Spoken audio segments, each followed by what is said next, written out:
Medina के घरों के अंदर ये बदकमाश दाखिल हुए।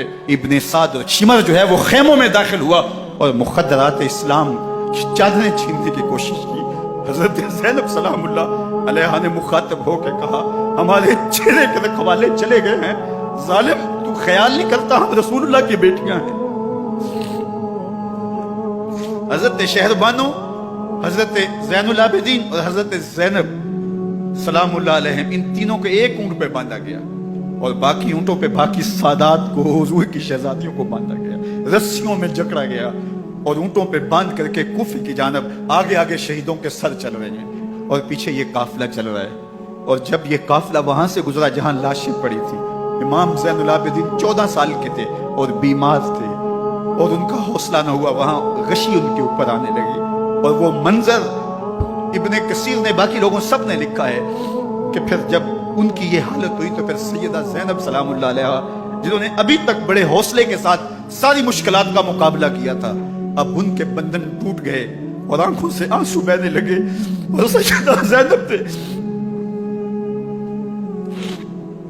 इमाम हुसैन रज़ी अल्लाह ताला अन्हु की लाश पे खड़े होके, और वो रोंदी हुई लाश, टूटी हुई हड्डियां और वो परेशान बदन, कटा हुआ सर नेज़े की नोक पे और लाश ये पड़ी है। तो हजरत सैयदा ज़ैनब ने मदीने की तरफ मुंह करके जो है वो हुजूर से फरियाद की, रसूलुल्लाह, ए प्यारे आका, या जद्दा हो, ए हमारे नाना मोहतरम, ये देखिए आपका हुसैन पड़ा हुआ है, बदन से कपड़े उतार लिए गए, खाक हवाएं उड़ा रही हैं और उसके ऊपर चादर जो है वो मट्टी की पड़ गई है। या मोहम्मद आहो। और आगे फरमाया, हुजूर आपकी औलाद काट दी गई। और फिर कहा, बना तो का सवाया, हुजूर देखिए आपकी बेटियों के हाथ बांध दिए गए हैं, ऊंटों पे कस दिया गया है।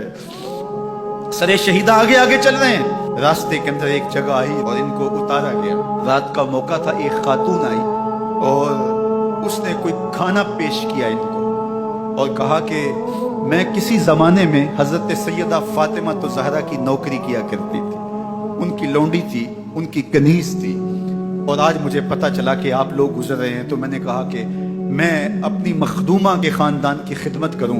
और फिर उसने कहा कि उस वक्त सैयदा की गोद में एक 6-7 माह की बच्ची थी जिसको ज़ैनब कहा करते थे। तो सैयदा ज़ैनब ने कहा कि अम्मा अगर पहचानती हो तो वो बदनसीब